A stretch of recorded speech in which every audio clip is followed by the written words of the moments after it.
Arrêtez, peuple de l'OTAN. Vous bombardez un mur qui barre le chemin à la migration africaine vers l'Europe et le chemin des terroristes d'Al-Qaïda. Ce mur, c'était la Libye.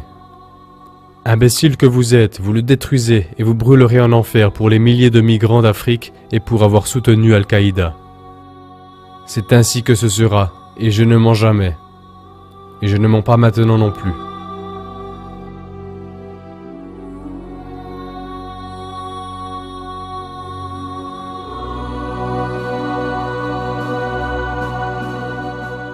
Mémoire de ma vie.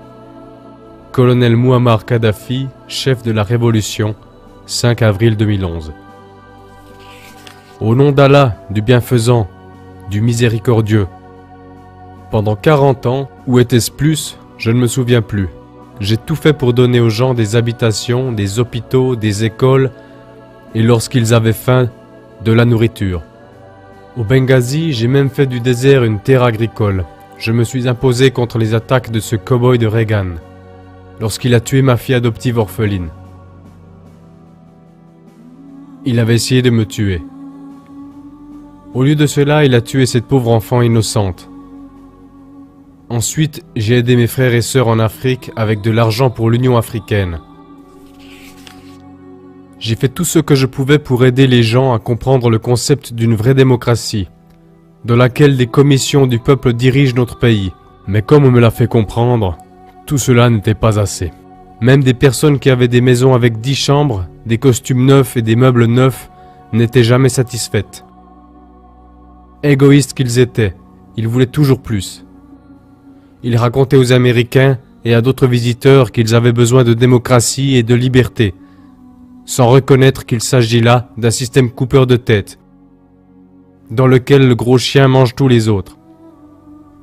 Mais ils étaient comme ensorcelés par ces paroles, sans voir qu'il n'y a pas de médecine gratuite en Amérique, pas d'hôpitaux gratuits, pas de maisons gratuites, pas d'éducation gratuite et pas de nourriture gratuite. Sans parler des gens qui mendient ou des longues queues pour une assiette de soupe. Non, quoi que j'ai fait, pour certains ce n'était jamais assez. Mais d'autres, eux, savaient que je suis le fils de Gamal Abdel Nasser, le seul vrai dirigeant arabe et musulman que nous ayons eu depuis Saladin. Lorsque j'ai revendiqué la Libye pour mon peuple, comme il a revendiqué le canal de Suez pour son peuple, c'était ces traces que je tentais de suivre pour protéger mon peuple de la domination coloniale, de voleurs qui nous voleraient. Je suis désormais soumis à l'attaque de la plus grande puissance de l'histoire militaire. Mon petit-fils africain Obama voudrait me tuer, pour enlever la liberté à notre pays, pour nous enlever nos habitations gratuites, notre médecine gratuite, notre éducation gratuite, notre nourriture gratuite, pour la remplacer par le vol selon le style américain, appelé capitalisme. Mais nous tous dans le tiers-monde, nous savons ce que cela veut dire. Cela veut dire que les grands trusts dirigent le pays, dirigent le monde et que les gens souffrent. C'est pourquoi il n'y a pas d'alternative pour moi.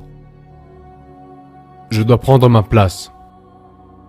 Et si Allah le souhaite, je mourrai en suivant son chemin. Le chemin qui a rendu notre pays riche en terres agricoles ainsi qu'en nourriture et en bonne santé. Et nous permet même d'aider nos frères africains et arabes, quand ils travaillent ici avec nous, dans la République du peuple libyen. Il n'est pas de mon désir de mourir, mais si cela devait arriver, pour sauver ce pays, mon peuple, tous ces milliers qui sont mes enfants, alors qu'il en soit ainsi. Que ce testament soit ma voix adressée au monde, que je me suis levé contre les attaques des croisades de l'OTAN.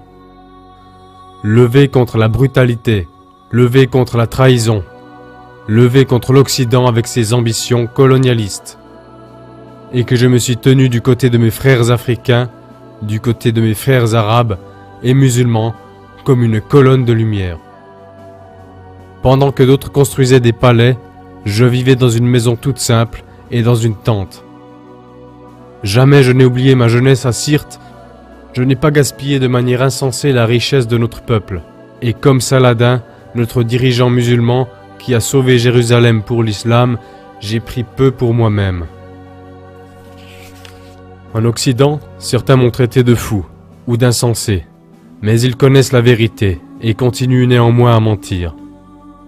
Ils savent que notre pays est libre et indépendant, et non sous le joug des colonialistes. Que ma vision, mon chemin est compréhensible et l'a toujours été, et qu'elle est dans l'intérêt de mon peuple, et que je vais me battre jusqu'au dernier souffle pour nous garder libres. Puisse Allah le Tout-Puissant nous aider à rester croyants et libres. Colonel Mouammar Kadhafi, 5 avril 2011.